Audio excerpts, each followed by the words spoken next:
I'm not going to believe this, Matty, but our Twitter account has been cancelled. Only thing I can think is Elon Musk. Must be a Swindon fan. You've got it. You've nailed it. That explains a lot. In fact, it all makes sense now. Yeah, he's a Robin. God, yeah, you've nailed it. So we're a bit stuffed for socials at the minute. I will try again with our TikTok account. Our last video managed to get precisely 1 view, which was probably me. Not even you watched it. You're not down with the kids on TikTok, no? Not yet, but I am on a digital detox at the moment with social media, so that's my excuse. All right. Thanks for your support. And we are, though, on Blue Sky, where we've got a few followers. You are my Oxford pod at Blue Sky. So do give us a follow if you can. Listen, I'm going to start with a quick quiz, Matt. I've written down a couple of questions for you. Go for it. Right, question 1. There's 2 questions. I'll give you the answers at the end, okay? But just have a think the whole way through. If you get these, honestly, I'll buy you a pint next time I see you. That'll be the first time. You're never going to get these. When was the last time we ended the season with our top scorer in all competitions was on single figures? And who was it? Just off the top of my head, just a few thought starters, just to get the juices flowing. Presumably it's happened quite a bit, or more than once in the last 30 years. No. It's quite a rare thing, is it? A rare thing. Hold that thought. I don't want to give too much away for our millions of listeners, right, and viewers on TikTok. We'll do this as the TikTok bit. And when was the last time a defender ended the season as top scorer? Oh, that's a good one. And who was it? Oh, that's a good one. All right. I'll multitask and we'll crack on, and I'll keep thinking about that. The big man with a big goal on the big occasion. Welcome to episode 4, everyone. I can't believe it is episode 4. Ofcom haven't taken us off air or anything like that. Elon Musk has. Yeah, true. Elon Musk has. So, but it's all been a bit depressing since last time we spoke. I think last time we spoke, I was speaking about playoffs, wasn't I, Dan?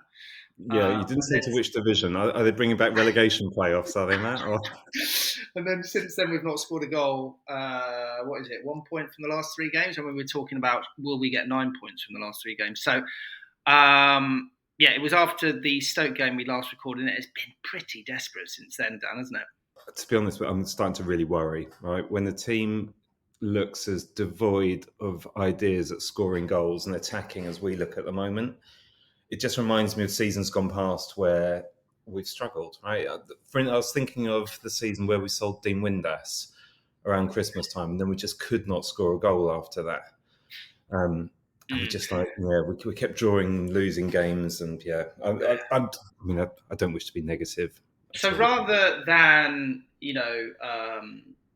go through every performance and chat too much game by game, should we pick out a few kind of individual players, potentially a few talking points from the last couple of weeks, and shall we start with Mark Harris? What's going on? So I do love him, and we can never forget what he did last season, and even when he wasn't scoring last season, and we all know he's a streaky striker, right? He showed that last season. He had that amazing start, then went ages without scoring, and then after Christmas he started scoring again, scoring. But even when he wasn't scoring, he still put in an unbelievable effort. The Wembley final, a case in point. I don't know if you saw that tweet where somebody kind of pointed out the screening he was doing in that final, and it was always there. And this season, he obviously started brilliant, 4 in 4, and since then it's been 1 in 30 or something. Yeah, it's bad. So I feel for the modern day striker, right? Especially in the struggling team, because your role is to press and to run the channels, and you're literally feeding off scraps. The role of the modern striker is a very interesting one, because, like you say, you don't play in a pair, in a partnership anymore. So it is in some ways a thankless task, and it's about bringing other players into the game, like you say, doing what we used to call back in the day doggies, like closing down defender and defender. Dogging. Like, doggies. So like you're throwing a ball to a dog and they're just going back and forth. Yeah. Not dogging. Yeah, no, not dogging. No, that's something very different. So like it's a thankless task.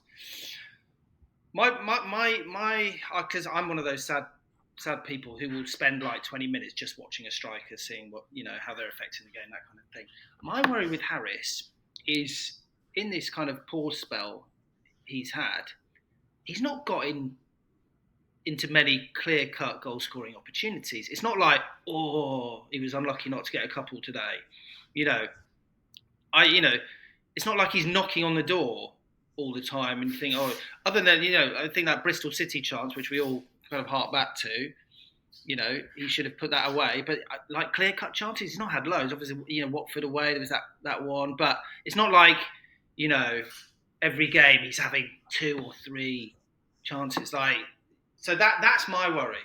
That's my worry. It's in terms of where the next goal's going to come from. Like, we all love him.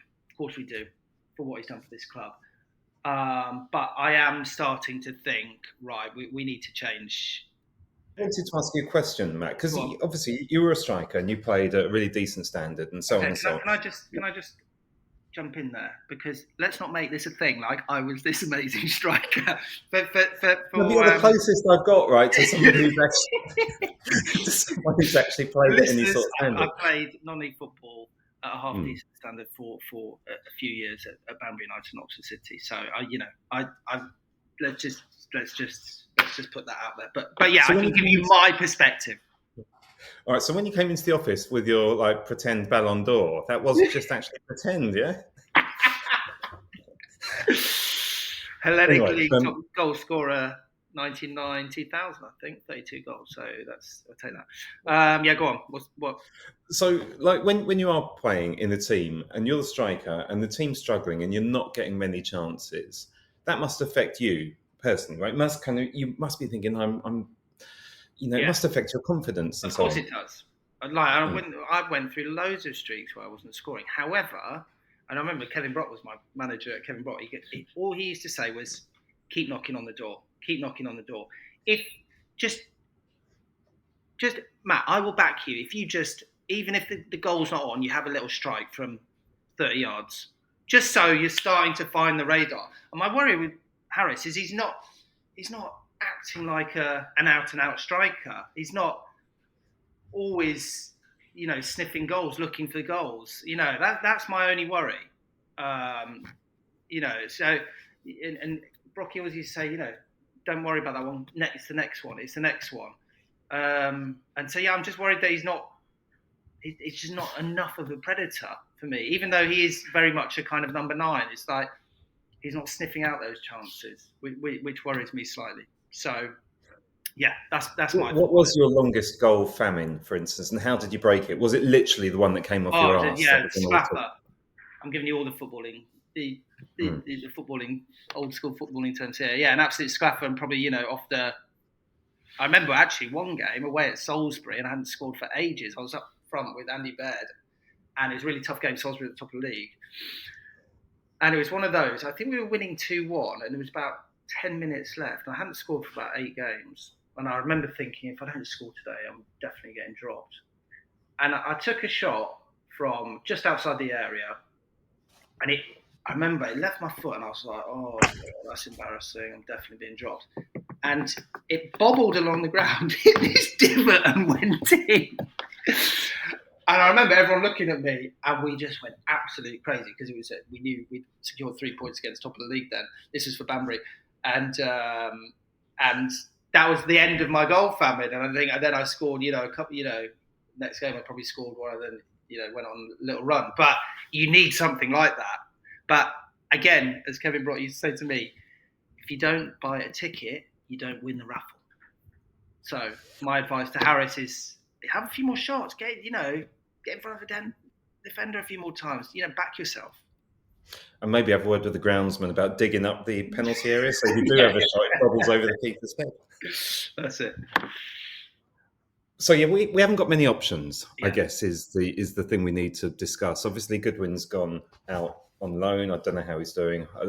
One tweet I saw, he wasn't doing particularly brilliant. Yeah, has he been starting? I don't even know, to be perfectly honest. But... No, we'll leave that for other pods. We've got Bradshaw, obviously injured. I can only imagine that's some kind of haircut or grooming injury. So, Ole. I think we stick him up top. I do too. I think he's looked really good. Right? Well, I think we spoke about it after the Stoke game. And like he was putting himself about a bit. Looked confident, and then Pompey came on. He was a breath of fresh air, wasn't he? Again, had that kind of purpose, wanted the ball, and he looks a goal threat. So now, is he more of a wide player potentially? But like where we are at the moment, no goals in 3. Not, our forward players, unfortunately, not looking like they're going to score bundles. I'd play them through the centre. See how we go. I don't know if you saw the video that went round when it was rumoured that we were going to sign him. It's like one of those highlight videos. A lot of people talk about this video, don't they? So, I mean, I thought he looked all right in it, to be fair. I heard George Ellick the other day talking about how he didn't think he looked all right in it. But I actually thought he did. But he did, as George said in that other podcast, The Dub. He did look like a number 9, right? 'Cause a lot of his goals were kind of, arriving in the box and whacking it into the net and picking up, rebounds and so on and so on, which is what we need, right? Yeah. We just need someone who's just going to kind of loiter around the, penalty spot and tap them in like you used to, Matt. Exactly that. But I think it's that. I think we want a kind of a striker who is going to get those tap-ins, is going to follow up, is going to get those sclaffers over the line, And, if I was Gary Rowett at the moment, I'd be looking at him and going, give him a whirl at number 9 and playing through the centre. Do you think Rowett fancies him? Like, because I'm not convinced he does. So, I mean, I don't know if you listened to Radio Oxford after the game, and he was asked about Ole specifically, and I just thought he gave a bit of a non-committal answer that just alluded to the fact that maybe he didn't fancy him that much. I don't know, just a little vibe I got. He was like, he was asked about Ole's performance and how he looked bright when he came on, and he kind of went, I don't want to single out any players, and battered it down and moved on. I was like, but he didn't even caveat it by saying, yeah, he played well, but I don't want to pick any. And so, I don't know. Yeah, interesting one. I mean, I think we talked before about, Rowett definitely didn't have anything to do with the signing. So again, you wonder if that, gets the managers back up a bit or whatever, and whether he's been bought on the strength of a few videos and his link, obviously, internationally, should we say? But yeah, I don't know. That's the one thing that does concern me slightly, that maybe Rowett doesn't rate him. I don't know. And if your manager doesn't rate you, that must be quite a difficult situation to be in, right? It's not great for your confidence if you're going on thinking, manager doesn't trust me to do this, right? That puts extra pressure on you. Horrible feeling, because it's like you feel like you have to try more. You feel like you have to, prove yourself, which then probably has a knock-on effect on how you actually play. Because we've all seen those players when we almost say, you say, they're trying too hard. But I mean, from the fleeting appearances that we've seen him so far, he looks like he doesn't have a care in the world as a footballer, which I always like. He looked like, give me the ball, I'll give it a go. If I miss, I'll want the ball again. So I quite like his attitude so far, is what I'll say. And I'd love to see him start a game. Let's talk about the rest of the forward line, because as we kind of alluded to earlier with Harris, it's not just him. If he's not getting the chances, then it's not just his fault. It's the entire front line. And I think it's fair to say that an entire front line isn't exactly firing. Theo's coming on later, and he's going to talk about this a little bit. He's got some kind of really interesting stats. Let's just cut to the chase. What would be your front three now? I probably should have thought Put you about on the that. spot. I think what I would like to see in the next game is Mills start and Ole start. Then I would probably keep Dembele in. Shemi's gone off the boil a bit, hasn't he? There's no getting away from that. And Rodriguez, it hasn't quite stepped up the play recently. My worry with we speak about Rowett and like players he trusts and stuff like that. My worry is he likes Phillips a bit too much, and I've got to say, I've been pretty disappointed with Phillips. So yeah, I'd like to see Mills and Ole start, and I think I've said that I'd like to see Ole through the centre. I thought Mills has looked lively again, so again, give him a whirl. We need a bit of impetus. We need a bit of a change to start him, and then I think Siriki's. It's almost like we just still hope that he's going to be great, and there's flashes, and you're like, whoa, but he needs a goal. He needs to be setting up a few more. So yeah, I'd keep him in for the moment. One player I did want to speak about was Tyler Goodrum, because obviously I've not mentioned him in any of that. Dare we say it? I mean, because obviously such a star for Oxford, full stop. But such a star at the beginning of the season, in some ways, kind of dragged us through a few games. It's certainly kind of won us points along the way, but gone off the boil slightly. Dare I say it? I agree. I mean, it's difficult to say that in a way, because he obviously hasn't played much. He was suspended. He's also, just become a father and probably going through all those sleepless nights and so on and so on.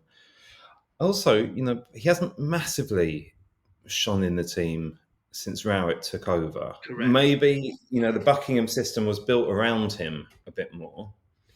And now we've got a new manager who, I'm not enough of a tactician to explain these things. But, I always thought, with Buckingham, we seem to play through Tyler. And maybe with Rowett, he's much more kind of, as we call him, Gary Pragmat. Maybe he's just asks different things of his number 10. Listen, I think a number of those factors, maybe. Obviously, you had that suspension.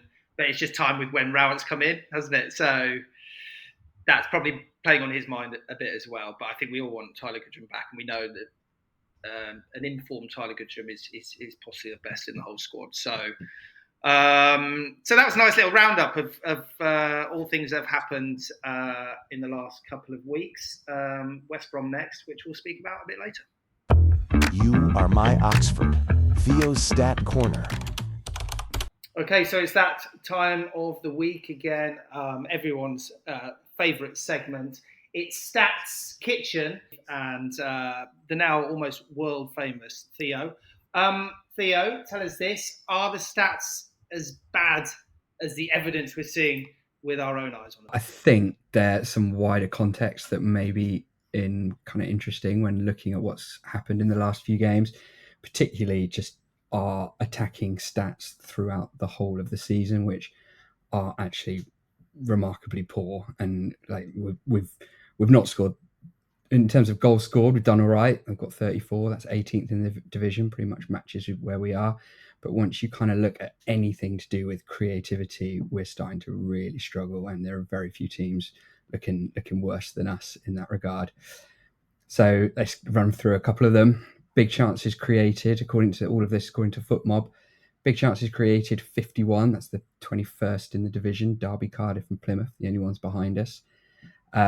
Shots on target per match, absolute rock bottom, 24th. Touches in the opponent's box, 23rd. Only Plymouth sit behind us. Number of crosses, 23rd. Only Plymouth behind us. And the lovely XG also putting us in 23rd, with, you guessed it, Plymouth being the only team below us. And even of those big chances we have created, of the 51 that we've created, we've missed 36 of them. So we're not even taking advantage of the big chances we're creating, we're scoring through other weird and wonderful means, as we're seeing, by some of the defenders cropping up every now and then. And actually, with those big chances missed, we're 17th in the division for big chances missed, and we're around other teams like Burnley and Sheffield United. They're the ones that kind of sit with our number of big chances missed, which shows really you should only be down there if you're a good team, not missing that many chances. But we're down there because we just haven't created that many, and have missed a fair few of them. So we're in a bit of a weird spot over the course of the whole season in terms of our creative output, and it's not great. So should we be worried then? Good. I think the output's not great, but what's changed since Rat came in? I think we touched on it a couple of podcasts ago. Is the chances we're conceding have reduced notably. And so we're not doing a lot more in terms of an attacking output, but we're stopping teams scoring against us, which obviously gives us a much higher chance of taking points from a game. It just looks pretty bleak, like when it doesn't really work. Interestingly, FootMob do what they call the Justice League, which is, I haven't honestly quite worked out how they do it, but it takes into account the XG from each game and runs simulation of like what run a match 100 times, what was the likely result. And based on all of our attacking stats and our XG, that Justice League had us 21st and only outside of the relegation zone on goal difference. So again, it's pointing to actually us struggling a bit creatively, struggling to get in front of goal, struggling to score goals, and possibly just kind of says, well, we're doing pretty well considering all of that, considering like what's the standard of attacking players that our managers have at their disposal. I mean, if you look at the attacking players' contribution in terms of assists, Dembele 1 against Bristol City. Not really sure he meant to get that to Ruben in the away game. Ruben has 3, Shemi has 2, Tyler has 3. Tyler by far and away our most creative player in terms of creating chances. Obviously, he's hardly been on the pitch in the last 5 games or since he was sent off. So maybe we'll see that change over the next few weeks. So you talked about the missing the big chances. Is there any particular culprit? Do you want to have a guess? So we've been talking about Harris previously. How's he faring? Yeah, so he leads by quite a long distance in terms of chances missed. He's missed 10 of those big chances that we've created. He actually doesn't do too badly when compared to the rest of the league in terms of big chances missed. The Luton strikers lead the way. They've missed between them 35 big chances, which probably shows you sort of why Luton are where they are. But Harris sits comparable to Bishop and the other kind of strikers that we've got knocking around at the bottom of the league. And in terms of his actual conversion rate, he's at 15% according to FootMob of goals from shots, and that's better than Bishop. It's better than a lot of the other strikers sort of around the bottom of the league. And it sort of again points to this issue we've got with actually creating the chances in the first place. I would argue with Harris, there's also an issue with him being in the right place to get in on the end of these shots and being onside and being on the last man properly to get chances. But I think a lot of the numbers I've been looking at for this podcast suggest that it would be really difficult for any striker in our team to score lots of goals. I've got to ask, it looks like you're sitting in what can best be described as a stats toilet there. Is that? Toilet? I mean, it probably was once a toilet. It's very much a little cupboard at work for taking calls. It's absolutely tiny. It looks like it's sitting on the loo, but thank you. Is that what you told your boss? I'm just popping to the toilet, boss. Just taking my laptop to the toilet. No, don't worry about that. Lovely stuff. Thanks ever so much, Right, mate. nice one. Cheers. See you soon. Interesting stuff there from Theo. The other thing that happened in the Portsmouth game, well, lots of things happened in the Portsmouth game, but the thing that I am most worried about is Greg Lee's injury. Now, as listeners will know, we both love Greg Lee. And it's just been such an outlet for us on the left-hand side. how do we cope without Greg Lee? Oh, I mean, it's one of the big disappointments of our season. I mean, he's just become such a goal threat, hasn't he? A bit of a talisman. Obviously, he's been spoken a lot about recently because he's got the goals, but I think he's just an underrated defender. I think maybe because compared to a lot of kind of modern fullbacks, he maybe doesn't look like one, but he thunders forward. He's always getting forward. He's a very strong defender. He's a goal threat. Like he's got everything in my eyes. So massive worry. And the moment you saw him grab his hamstring, you're like, oh, I know what's happening there. So yeah, it is a worry. We've got Bennett coming back. Things happen in January, and we were speaking about players and stuff. What do we think about Curry still being at Orient? Should we have pulled him back maybe? Obviously, everyone was raving about Curry after that Orient game against Man City, which I didn't watch. I've been away on work for 2 weeks, so I haven't watched it. But one of the WhatsApp groups I was on was alive with people saying, "Oh, isn't Curry doing well? Isn't Curry doing well?" He was decent. And obviously, at the time, we had Greg Lee playing well, and then obviously we've got Bennett, who's a pretty reliable backup, or maybe even like first choice. I don't know actually what Rowett would do in that situation. So it would have been harsh to then bring back Curry just to literally sit on the bench, and as we've seen, Rowett doesn't seem to keep left backs on the bench anyway. So he wouldn't even be sitting on the bench. He would literally be not even in the reserves. We don't have reserves anymore. So what would he be doing? So it probably was better him staying there. But now it looks silly, doesn't it? Right? How do you feel about Bennett coming straight into the team, West Brom? Because it seemed like had a few conversations after the game, obviously, and everyone seems to think that's a foregone conclusion. Worries me slightly. I mean, I guess you don't know. You don't know how, he wouldn't be, they wouldn't say he's ready to play if he's not ready to play, right? I guess that's the first thing. But if you've been out for 6 months and you then come straight back into a first team game, that seems like quite a risk to me, especially, and he's not he's not a spring chicken, it's fair to say. So, it could be very easily that he might pick up an injury. Touch wood, I really hope he doesn't. I guess, if you're going to stick with the four at the back, you have to play Bennett now. The other option is, I guess, you go to 3 and then play wing backs and bring in kind of Sam Long as one of the 3 at the back. Yeah. I don't know. Things to think about. I mean, obviously, I mentioned it just there, but also Greg Lee out, and suddenly another goal threat has gone. Only goal threat. Well, yeah, actually, yeah.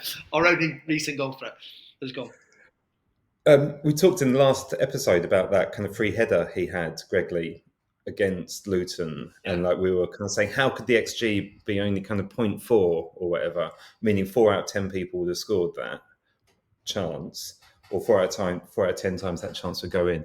I think we've seen in the Portsmouth game with both Mills and Phillips missing those absolute free headers. Oh, no. You can see why it was a kind of 0.4. Well, that's it. And actually, it goes to another point about Greg Lee. He's composed, he's measured in some of those key moments. And like you say, I mean, after such a dire performance against Portsmouth, actually having those chances, thinking actually we could have drawn it or possibly won it. The Phillips one, I've been playing over in my mind all week. Mills, he should have scored. Hopefully not too long till Greg Lee is back and we can continue the Greg Lee Appreciation Society. I'm sure he's listening. Greg, if you're listening, we love you. You are my Oxford hot take. So, Dan, we really are whizzing through this. But question for you, what's happened to the hot take section this week? I think partly because of Elon Musk banning us from Twitter. Swindon git. I think because of that, we just haven't had any sent in. So I've come up with my own hot take. And this is a theory I've been mulling over literally since we moved into the Kassam Stadium. But seeing that fence behind the goal at the far end of the ground, it took me back to when I was a kid Matt, because we used to go, me and my brother used to go down to the local park and we'd have a kick around. In the local park, there was this little kind of five-a-side pitch. Now, at one end of the five-a-side pitch, if you kick the ball over the fence, Matt, it was fine. You could just go into the park, get the ball, carry on. But at the other end, if you kick the ball over the fence, it was game over and lost ball because you go into private gardens. Like you'd knock on the door, people were never there. So you never wanted to kick or shoot in that direction. Okay. So maybe Because a bit you more boost the timid ball that way. over the net. Is that what you're saying? You're much more timid. So you'd really hold back in your shots. Whereas if you're whacking at the other end, it didn't matter because you could whack it and if like you spooned it, it's flying over the bar. And I always wondered, Matt, whether the fear of booting the ball into the car park I love this theory. has hindered like strikers from shooting because they don't want to see their shot flying like into somebody's like windscreen. They don't. It's not because they're worried that they'll lose the ball. Can you imagine, lad? Sorry, game over. That's it. We've only got one ball. Sorry. Yes, I've always thought that theory. So then I looked into the stats and I contacted the club historian Martin Brodetsky, who isn't the most thorough. He isn't the most thorough of statisticians, and he said basically he lost all his stats during COVID. So I then did my own research, and I could only be bothered with this season. And I looked up this season, and lo and behold, Matt, we have scored 8 goals at the fence end. And we have scored 16 goals at the London Road end. So, what do you think about this? It's an interesting one. I mean, I see where you're going with your theory. I've got a bit of a theory myself. I think. Go on. And we could almost make Harris as the test case in some ways. If you're feeling confident. You want to be shooting towards the east and the London Road, and of course you do. If you're maybe not in form, feeling a bit nervous about the next chance coming, and maybe you want to be at the other end, far away from anyone. So if you do miss, it's almost like. There's no one. You're not looking through the eyes of fans behind the goal. It may be my theory. Well, this is interesting. It's almost like we kind of scripted this bit a little bit before, Matt, because it's interesting. Because Mark Harris, I've done my research into this. He scored 24 goals for Oxford United. 16 of them have been away from home. 8 of them have been at the Kassam, and only 2 of them have been at the home end. Ooh, now you say that, I can't even visualise him celebrating in front of the home end. Yeah. Wow. So this might match your point, I guess, which is that maybe he feels much more pressure when he's got 5,000 or whatever it is in the Oxford Mail, trying to kind of look through their fingertips as he's charging through on goal. Yeah. Interesting. I also looked up Kemar Roof just as a kind of point of contrast, someone who is obviously a very natural finisher and a very confident finisher. He scored 70% of his goals at the London Road end. So, he's 70%. Confidence player. Confidence player. Didn't worry at all about running through with lots of people behind the goal. Yeah, I don't know what you like, but when I was younger, If I was at football playing age, as in 20s, I would have wanted to shoot towards the stand. It would just have felt a bit weird going the other way. It's also less far to chase the ball when you whack it wide, right? Is that as well? Can you imagine if you did kick it over the fence and they said, "Right, you got to go and get it, mate." Yeah. Lovely hot take. Listeners out there, if you do have any hot takes, please do send them in because we find them really interesting. But no, I enjoyed that one, Dan. So we've had a hot take, Matty. We love a little bit of nostalgia as well, don't we? We've reached that age of nostalgia and harking back to happier times. It's your turn this week. We take it in turns every week to talk about things that we remember about supporting Oxford United. What is it in particular you want to reminisce about? I want to reminisce this week not about a player, not about a specific match, but about, I guess, an inanimate object. Is that right word? I think it might be. Billy Whitehurst. I'm talking about a stand at the old manor ground called Beech Road. The reason I want to reminisce about it, I think, is because this is where I fell in love with Oxford United. From 1985 to, when did we leave? 2001, was it? This is where I stood. And if people can remember where the kind of main stand was, I was between the main stand and the corner flag. And I should say, for the younger listeners, for those of you who never went to the manor, if you were standing behind the goal on the London Road, it's just on your, and you look to your left, that's where it was. But so many memories. It's the place I fell in love with football. So the smells, and I will always remember kind of smoked mixed with fried food. Speaking of food, the tea bar. Now, if you remember the tea bar there, it was a little shed, but it was run by two lads. It was run by a family, but two lads who kind of served you were two lads who I used to play football with for Summertown Stars, I think. And I think they were called the Barrett Boys. A pair of kind of Artful Dodger-esque kind of chaps. If anyone does remember their name out there, let us know. But what I loved about Beech Road was you were just so close to the action. I mean, literally, I could touch the left back or the right winger. But it's where I fell in love with football because of the players that I saw up close there. So my first player that I really fell in love with was a player called Davy Langan, who was our right fullback, who just loved an overlap and loved pinging in across. But he didn't always get it right. And whenever he didn't get it right, he just used to do this big shrug of the shoulders and trudge back. And I just used to love it. I remember just watching this guy. I was just in raptures, and he used to have his socks down. And he was a bit older than the other players. And I just kind of fell in love with him. And then, of course, over the years, just having the absolute privilege to watch Joey up close. Or, even like Mike Ford up close when he was playing left back and just pinging those balls up.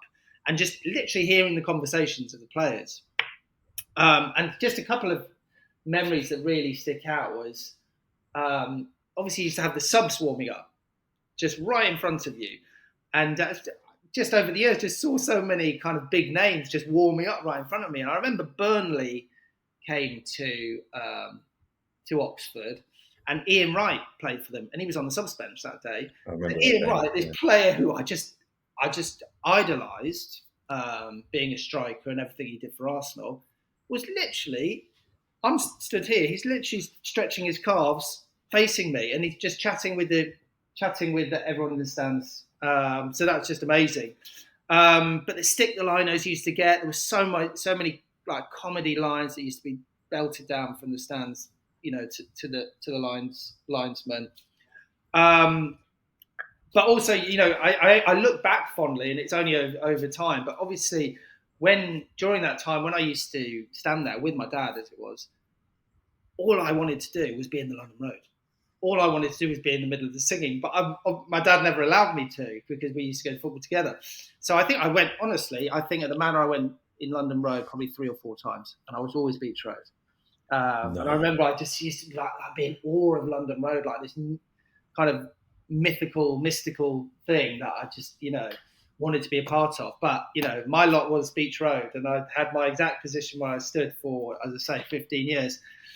And that's my little reminisce. Sorry, I've gone on a bit there, Dan, but I'm getting teary-eyed chatting about it. It's nice to hear about, because that wasn't a bit of the ground I ever went into, really. I remember one game where it was the Chelsea FA Cup game, not the infamous one, but the one where Mike Ford missed the penalty really late on. Didn't he? He hit the crossbar. Yeah, maybe I'll edit in the footage of it. But that day, I turned up at the ground without a ticket. And it was obviously an all-ticket game. And I was just hopeful somehow to be able to kind of blag my way in or sneak your way in, which kind of wasn't impossible at the Manor Ground. But that day, I could not get in for love nor money. I was just about to get back on the coach to London when this guy tapped me on the shoulder, like down by like the coach stop, and he said, "Do you want a ticket? 25 quid," which in those days is quite a lot of money. Yeah. And this was like 2 minutes to 3. And so I said, "Yeah, all right then." I hand over 25 quid. Ran up to the ground. Obviously, force of habit, went to the London Road, and they said, "No, you've got to go right the way around the other way." So I went down to the Beech Road and got on literally just as Joe Beecham scored. I kind of heard the roar as I was walking onto that little kind of terrace area. And then we obviously went on to lose 2-1. I think that's the only time I ever stood there. It didn't have any cover either. It didn't have any cover. So nice. I spent most of my watching football early days just being absolutely soaked. But then, I don't know. Then there was something almost romantic about that. But yeah, it's funny you say just quickly about areas that you go in the ground. So I say I only went in London Road probably 3 or 4 times. I remember I went in Osler Road once in my entire Manor watching career, and that was the day again because of where you could get a ticket and stuff like that. When Oxford beat Arsenal 3-0 on the last game of the season, I was in Osler Road that day. Wow. Yeah. So and that was the only time I went in Osler Road. But even in Beech Road, it's sitting in the main stand, I probably only went in there a couple of times. So yeah, Beech Roader. I'm proud. Beech Roader, one of them.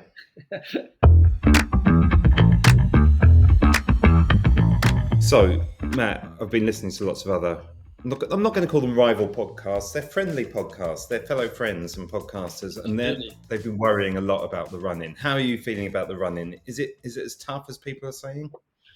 I mean, there's no getting away from the fact that the games are looking tougher over the next month or so, and towards the end of the season, very tough. So I think everyone is just mindful that we want to get those points on board to be safe, of course. I think when Rowett came in, we looked at that run and we were like, "Oh, he could, that's a nice little run," and so it proved, and we won games. I think what's maybe worrying us all is we had that fantastic start, of course, and then we went on a long wobble. And then we've had the fantastic start of Rowett, and we're just moving into a bit of a wobble. It's a bad time of the season to have a wobble. I think you look at Plymouth, picking up. You look at Pompey picking up. You see what QPR have done. Teams, they've had a bit of rejigs in January and that. Teams, it's the time of the season where teams go on little runs, and you just don't want to be caught on that kind of losing streak. So, yeah, just looking at the games that are coming up. I mean, obviously we've got West Brom, we've got Coventry, we've got Norwich, we've got Watford, we've got Middlesbrough coming up. I mean, we can pick up points there, but it's tough, right? It's tough. And if you're not scoring goals, as I said earlier, that's when I start to worry, because you could be defending brilliantly. But if you concede 1 goal and you're not scoring any, you're not going to get any points. Yeah. So it's just the lack of goals that bothers me. So I won't be going on Saturday, family reasons, half term and all that kind of thing. Been to the Hawthorns before, absolutely love it. Are you going down? I am going. I've never been before. Can I do a little reminisce here at this point? Yeah, go on then. We've already done one of my favourite Oxford United memories, and I've had the privilege of chatting to him about the actual moment, was seeing Les Robinson score an absolute screamer away at West Brom in a game we lost 3-1, mid-90s sometime. It was one of my favourite Oxford United memories, and I've had the privilege to speak to Les about that goal in a 3-1 defeat. But yeah, it's a great away day. How are you feeling about it? For those listening on the podcast, I'm grimacing. I'm not feeling great. I'm not going to lie. I felt really bad about the Portsmouth game. I knew we were going to lose Portsmouth, and I would have bet probably quite a lot of money on us losing 2-0 to Portsmouth. It just felt doomed. I'm not feeling great. I'm not going to lie. I'm looking forward to going. Obviously, I haven't Yeah. been to West Brom. So new ground for you. Should we do a bit more reminiscing? When was the last time we won there? Well, I know because I've dug up the video clip already. Shall I play the video clip? Go on then, because I could not remember this. So go on. This is, I think, the following season after maybe the Les Robinson goal. Yes. But we won. We went 1-0 down, and then we came back to win 2-1 with Nicky Banger, who loved a sunbed, didn't he? He loved a sunbed. Looked like 40 was on them then as well. And this one was from Joey? Darren Purse. Ooh. Darren Purse scored the winner here. Percy, he probably enjoyed that because did he come from Birmingham? Oh, Finnish. No, he came from East London. Came from Leighton Orient. Oh, he came from East London, went to Birmingham. Of course he did. Yeah. There's a friend. So we won that of mine. 2-1. We won that 2-1. That's the only time we've ever won at the Hawthorns, ever. Also, it was the scene of our first ever game in the top division back in 1980. It was, wasn't it? 85-86, West Brom away. 1-1 draw. 1-1 draw. West Brom away. Yeah. Amazing to watch. Lovely, lovely to see that archive. And I think we just saw him there, but lovely to see Joey jinking through defences. So that was the season that he absolutely ripped it up. He got, I think, 19 goals that season. For those of you who don't know, I spent a while after Joey died kind of trying to find all of his goals on YouTube. It was an absolute it was a labour of love. Quite a challenge at times. It involved phone calls to Sky and all sorts of different people trawling through kind of season videos from other clubs. We managed to find 75 of his Oxford United goals out of the 77 that he scored. That particular season, honestly, he was just unbelievable. I mean, it was just a shame that we had to kind of limit the edit to just his goals because the number of assists he had that year as well. He was literally unplayable. Obviously, we're just 3 years now from his passing. And if you have not seen it, and Dan is obviously very modest, but as Dan just said that, Joey was unplayable. It's an amazing watch, and if you have, how many minutes is it in total?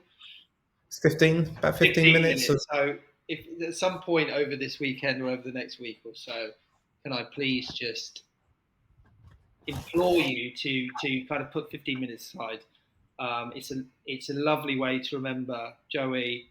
Obviously, as Dan just said, 3 years since he died, and still very, very sad. Much in our memories, even now.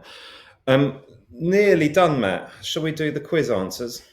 I was hoping you'd forgotten. You said that last time. Yeah. No, I think. Go on then. Think of a rubbish season. Can we just chat about my thought process?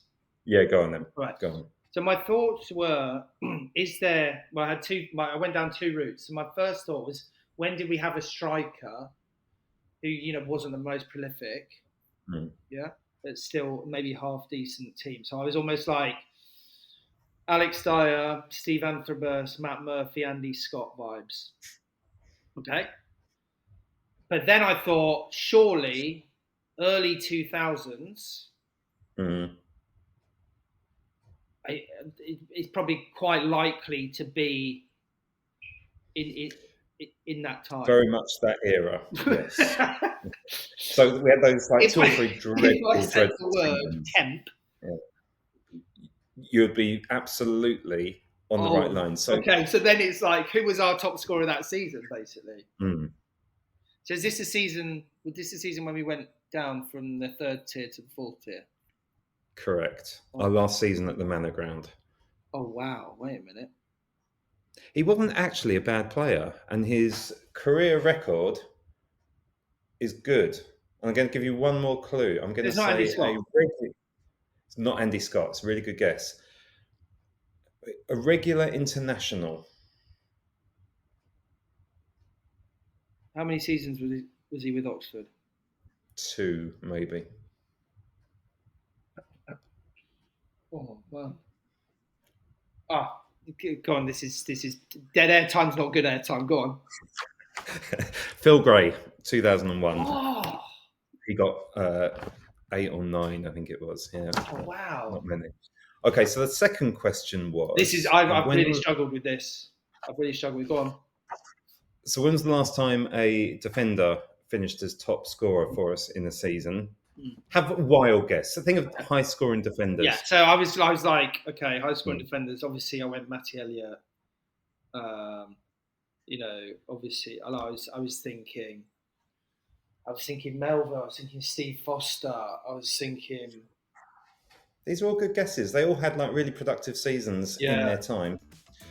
You're never going to get it. Yeah. You're never going to get it. The answer is Malcolm Shotton. In 1980-81, he finished top scorer with 7. He was on penalties that year. God, I'll never have got that. Never have got that. Okay. And the reason we obviously talk about this, we are in a situation at the minute where our joint top scorer is Greg Lee with 5. So cool. Anyway, it's been fun. Shall we wrap it there? Let's wrap it up. Take care, everyone. See you in a few weeks. The big man with a big goal on the big occasion.